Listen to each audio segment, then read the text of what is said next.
So what's wrong with this picture? Well, usually I'm modeling 1-inch scale, but I'm actually playing with HO scale trains right now. Why's that? Well, let's talk about it.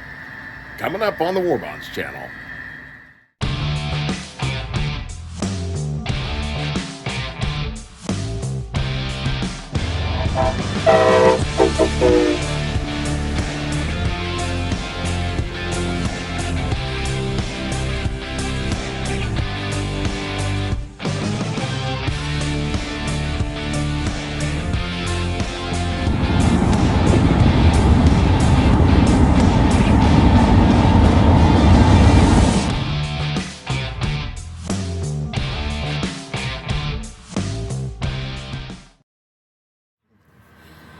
Hello everyone, and welcome to yet another video podcast here on the Warbonds channel.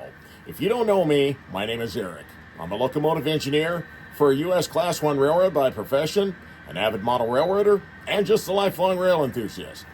Well, first of all, for those of you who've been following me for a while, I'm so sorry that it's been so long since I've done a video, but between work and family commitments, it's been real difficult to keep up with everything, but good things come to those who wait. And I am very, very excited today to be bringing you another video, especially for the fact that I have traveled to eastern Iowa / west central Illinois to visit my good friend Gary, whom I've talked about many times, who is also the proprietor of the Model Railroad Talk podcast. So I traveled all this way because Gary and I have been talking about so many things having to do with the GP60M project that I've been working on. And we've come up with so many ideas that I finally said, I just need to make a trip over here and see you. So I've come here and we've been talking about 3D printing extensively and how that can benefit the purposes that I'm trying to do with the GP60M. So that's primarily why I came here. Well, not primarily. I mean, I came to visit Gary because we've been actually talking for about the last year or so, and this is the first time that we've actually met in person. Yeah. So we've been having a wonderful time. I mean, we talk every day on the phone practically, and it's just really cool to finally actually be in the same room and meet in person. So we've been having a wonderful time. But Gary, thank you very much for allowing me to come here. And absolutely, we've done quite a bit of stuff today already. This is the second day that I've been here, and we're actually going to discuss some of those things that we've been doing, especially with the 3D printing. And also, as you can tell, in the background was a train running at HO scale. And that's part of Gary's railroad, the Iowa Eastern. So it's been a lot of fun because it's been so long since I've run HO scale trains. So it really put a big smile on my face to be able to do that once again. Yeah. But we thought it would be a great background to have the train running while we're talking. But and it was an honor to have a real-life engineer actually run some of my trains. So. It's definitely been a blast. Yeah. Yeah. Well, Gary, I really appreciate the opportunity to be here. And we've been talking about 3D printing. Yep. Initially, when we started talking about it, when you acquired your printers, mm-hmm. I didn't think anything of it as far as how it could benefit me, but right. The more we talked about it, and the more you talked about the different styles of the resin mm-hmm. that could be used to make parts, all of a sudden we came up with the idea that, hey, maybe this could work, right. Despite the fact that my engine's going to be outside, it's going to be in the hot sun and, mm-hmm. and the cold winters and everything, and that this could actually work. So right. I'm real excited about the things that you've shown me so far, mm-hmm. and because I've been so educated with everything you've shown me, I figured this would be a great way to educate the viewers on the channel here that this is a possibility for not only what I'm doing, but maybe for something else that they are also doing. So absolutely. Yeah, it's one of those things that I got it because of my HO scale railroad. As you can see, the Iowa Eastern is actually still in the building stages, and I got it because there's a lot of specialty parts that I want to, well, as a prime example, I'm building a Casey's General Store, and any of you that knows, Casey's here in the Midwest is a big, is a big deal. Exactly. And I'm super detailing one, and I'm going to do as most detail, I should say, as I can, interior on it, all lit up and everything. And after looking through countless web pages and not cutting down those that make interior parts and stuff, but there just wasn't parts that matched what the Casey's was. So after talking with a friend of the podcast, Steve R, he was looking at buying a 3D printer, told me his info, or what he had found. I started looking at it, I'm like, hey, that's how I can do my stuff. Well, then Eric, and after I got it and started toying with it, Eric's like, and he kind of got my gears turning. I'm like, well, I think I could do that. My printers are big enough. So yeah, we started doing that. And the world of 3D printing, whether you're doing resin or filament, is great, and there's a lot you can do. So yes, definitely. Well, and as of this moment, this part of the video, I mean, we have already done some things, and we're going to go back later on, and we're going to look at some of the things that we've done and explain how it relates to the Locomotive. And I did bring the Locomotive here with me, so we've already test fitted some parts, and it's just magnificent. But things like the radiator grills on the rear end of the Locomotive, the air intake grills, the radiator cooling fans, the dynamic brake cooling fans, and headlights, different things like that. We decided that these parts are actually small enough that the 3D printing could actually be beneficial. Now, one of the things that we've also come to realize is that we need to try using what's known as a high heat resin. So therefore, when it's out in the hot sun, because if any of you remember, I can't remember the exact video, but it was one of the first few videos when I did a walk around with the GP60M. This was last year. I was outside, and it was actually about 100 degrees, and it was so hot outside that my camera shut off because it was hot, but also touching the body of the Locomotive, it was hot to the touch as well. So I know that I have to have something that's going to be able to withstand that heat and those high temperatures. So we've been working on making some parts, and what we're going to do here shortly is actually show you the process of actually printing out the parts. Now, one of the advantages I have is that when my friend Will, who was the one who initially fabricated the parts and did all the drawings for the Locomotive, he sent me files of, like I say, the radiator grills and some of the parts that we're going to be working with. And I, in turn, sent those to Gary. So he's had them and was able to put them in the computer system and actually transfer them to the printer in order to make the final product. So it's really amazing. It's just ingenious what people have come up with in this technology. So we're going to take a moment here to show you, begin to show you what the process is in making these parts, and we're just going to try to go a little start to finish to show you what we've come up with. Yes.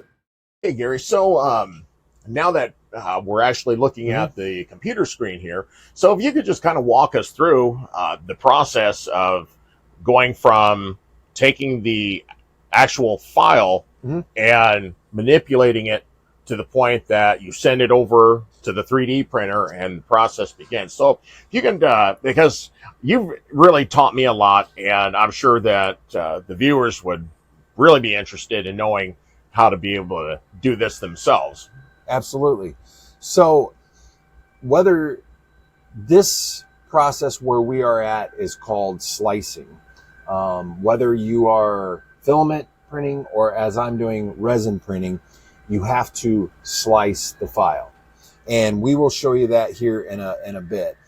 Basically what slicing is, think of a loaf of bread. You buy it from the store, and let's say you take it home, you take each individual piece apart, and that's what we do. We slice it like that. And then when we put it in the printer, it's like taking each one of those pieces of bread and building it back together until we build the loaf of bread again. You can find files on the internet anywhere. You can purchase them. There's a lot of free ones. In this case, like Eric stated, he had the files So I'm able to actually import them right into my slicer. I don't have to do any changing because the sizing's fine. So as you see right here, we have a rear headlight bezel for, guess what? Yes. The GP60M. Yep. So as you can see what this is just the bezel. This is where the actual headlight drops in. If you follow my mouse, sorry, it skips on the recording. But this is where the actual headlight will drop in. And this actually is blown up for demonstration purposes. When this prints, it will print this part out, and then like we will print the actual like where the lights go and stuff, and that will fit right in. So as we see here, this is the light bezel. And what I'm going to do is we're going to make it disappear here. So basically, with resin printing, actually think of this as being upside down. So I know this is right side up, you're looking at it, but the resin printer actually prints upside down. So, and we'll have some videos for you here in a bit. But we start here, and when we're talking about the slice of bread. So if you see the number 1 at the very bottom by my cursor here, that would be like the end, the butt of the bread, whatever people call it, okay? Now, mind you, this has got a lot of slices compared, because we're talking 0.05, so basically 50 thousandths of a millimeter. So, or I'm sorry, 50 thousandths, 5 thousandths of a millimeter. So you have to realize each one of these, well, this one's showing 4 thousandths in this situation.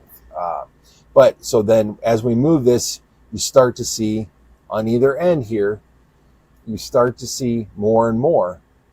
And as we get going, that's what it's going to be printing until we get clear to the top here.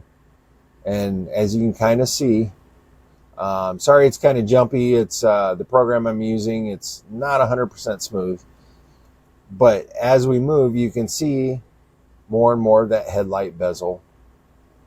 And each one of these layers, it's going to go down into the resin, take UV light, shine it through the screen, and then basically set it onto the build plate or the next layer, or the layer that was just previously done, until we get clear to the end and you see the bezel. Now, in order to do this though, we can't just print it like this. But as a quick example, like this, if you see right here, this arch, if we were to set this to go print right now, this arch, it would not print properly, because it would start in this corner, then it would end this corner here. And then as it printed, it would, get wider and wider, but guess what? There's no supports under there. Eventually, you're going to get so high here, and it's going to start pulling. Who knows what's going to happen? It's hard to say. You're going to get a failed print. So we have to do something called support it. Now, you might be like, well, yeah, no, it's a little different than, hey, buddy, I'm sorry you're having a bad day. You know, what can I do to help you? Let's go have a beer kind of thing. You know, it's not that kind of support. Oh, but do you need a hug? Maybe after this, I might. Okay. So we have to support it. And as you can see here on the right, I clicked. So this is where we were before. This is just your basic, and we're not going to go into all the details of how this program works. Programs, you have to find the program that works best for you. This, so we're into the support mode. Now, the height of your support, which is from here, this base plate, which it will print a bottom layer, which your supports mount to. That helps you remove it from the plate, which you'll see in this video. And if any of you are confused right now, I was confused as well, but I have the privilege of being here and actually seeing the machine in action, and I now totally understand it, and which that stuff will be documented so that you will also understand what is meant by supports and what the function is for the supports. So, exactly. So if you actually look up over to the right here, you can kind of see you've got the base plate. You see a little kind of diamond square thing at the bottom there. Then you have an upright, and then you have, in this case, it's 45 degrees, and this we'll say is the headlight bezel part. Okay, so we're going to stick with a medium. We're going to go ahead and stick with a medium support. So as you can see, we got that right there, and you'll see when I hit this auto support, I like using auto support, and then I go back and I can adjust it. There again, this is not a tutorial of how to, why I take supports away, but I click auto support, and as you can see, it's generating it. And now all of a sudden we have a whole bunch of quote unquote trees, supports under here. And you can see there's the base in the green. And then you can see kind of the orangish red on the bottom. That is where the supports, that's where this program has determined that, you know what, we need supports there to be able to print it properly.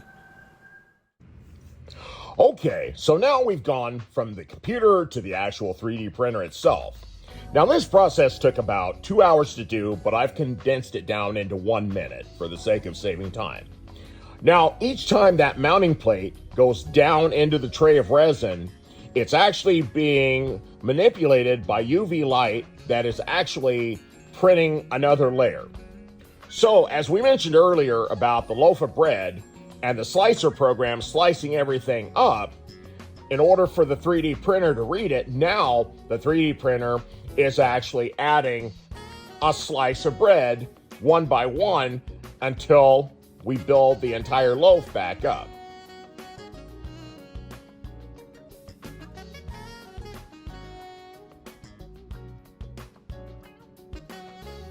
Now, after about 2 hours, the mounting plate comes up for the last time, and we have our headlight and bezel.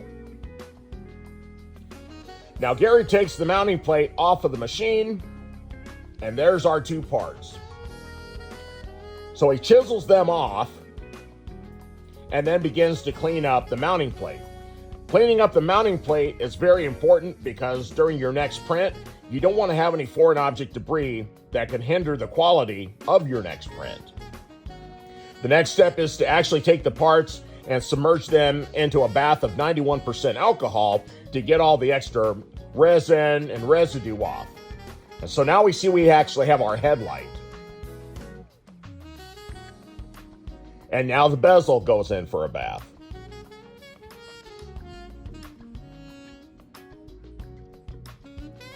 And now we can see the final product there. The actual piece that we're manipulating on the computer. Looks good. Now you can see the actual piece itself, you can see the supports, and you can also kind of see how the 3D printer printed a base in order for everything to work off of. If we didn't have that base, our piece wouldn't be as nice as this. It wouldn't have the quality because it would just be a bunch of mush at the bottom and we'd have to do it over again. So that's the importance of having the supports. And there's a nice clean piece.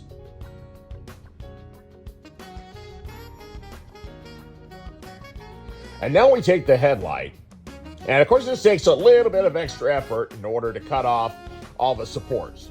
So as you can see, sometimes it takes a little bit of extra resin in order to print the parts, but now we have some good parts, good quality parts. And now putting the headlight and the bezel together, they fit together perfectly. They'll still need a little bit of cleaning before the final installation, but they look very, very good. And now the next step is to use this machine, which serves two purposes. Now, as you see, Gary is getting ready to submerge the two parts into a tank that also contains alcohol. Now, when he turns the machine on, it actually has a propeller that spins to kind of swirl the alcohol solution around as a second bath for the parts.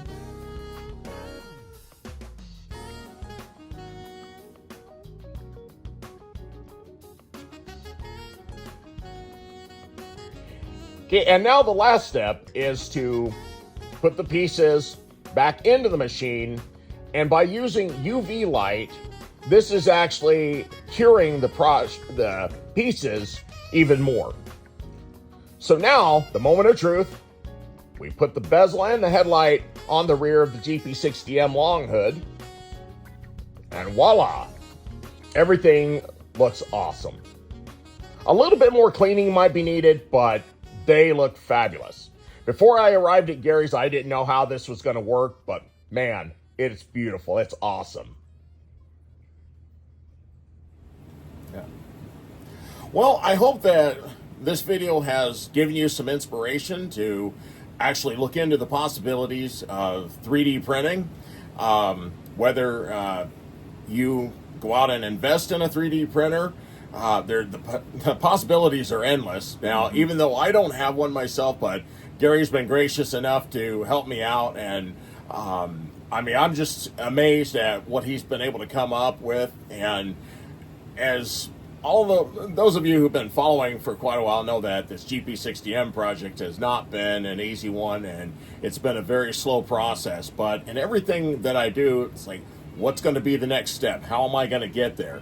And Gary's been really, really helpful and helping me out, you know, amongst a few other people. And so there's definitely been a team effort to really get this done. But even just, you know, those last parts that, you know, we showed you and how they fit on the locomotive. I mean, before I showed up here, like, how am I going to do this, or how am I going to do that? You know, what's going to be the process? Is it possible? What do I have to do?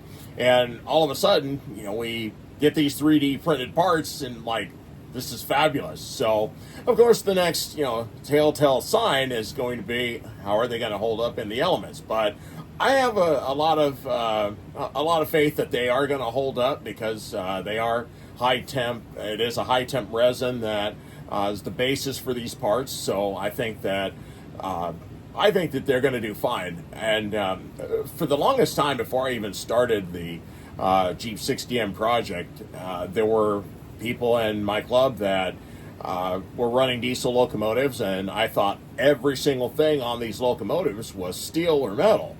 No, not necessarily. There are a lot of plastic parts on even some of the locomotives that I've seen from other members. So that gave me the realization that, oh, you can actually use any, you know, other parts besides, you know, steel or metal. So I have a feeling that this is going to be great, but at least with these parts, there is the possibility that if something fails, that we can take it off and we can reprint again. So that is one of the advantages of 3D printing. So you can mass produce these things. But in the next video, what I intend to do when I do return home is to actually show you some body preparation, because as the locomotive has sat in my garage for a while, it has developed some surface rust. So Gary and I have talked about that. He's actually given me some products to take back with me to help in cleaning the rust off and treating the metal before such time as priming it. So I think the priming is actually going to be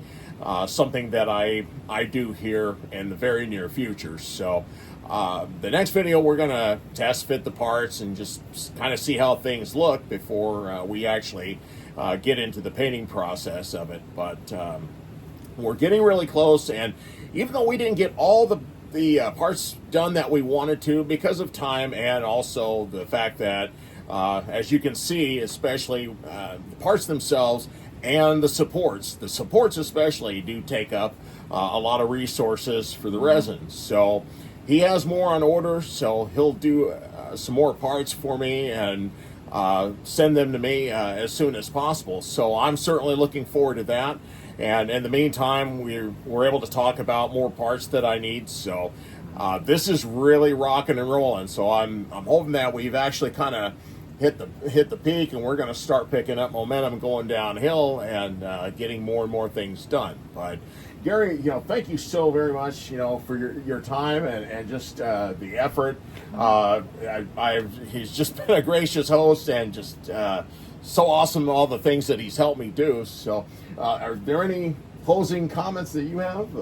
No, just keep following Eric here on his channel, and If you're interested in 3D printing, you can reach out to Eric and he can put you in contact with me. I'd be more than happy to help you out.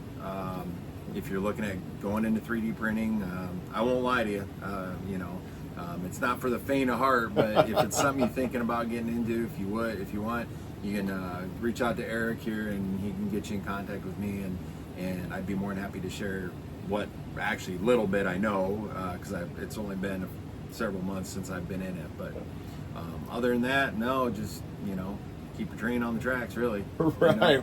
Well, and I'm gonna place the link here at the bottom of the screen. Model Railroad Talk is Gary's podcast. So, he's done a fantastic job in supporting me, not only in trying to endorse my channel to his listeners, but I've also tried to do the same to endorse his podcast as well. And like I said, I just happened to come across it by accident one day, and while on a layover, while I was at work, and wow, I really like what this guy's saying. And even though I do the 1-inch scale mostly, but all the HO stuff that he talks about can still, most of you out there are probably HO or N scale modelers, but he's got a lot of great information on his podcast. So, definitely look him up, Model Railroad Talk podcast, and we'll just keep doing the do and supporting each other and keep the hobby going. But for now, thank you very much for your time and tuning in. And as always, I ask that if you enjoy this content, well, please like and subscribe. Have a good one, and we'll see you in the next video.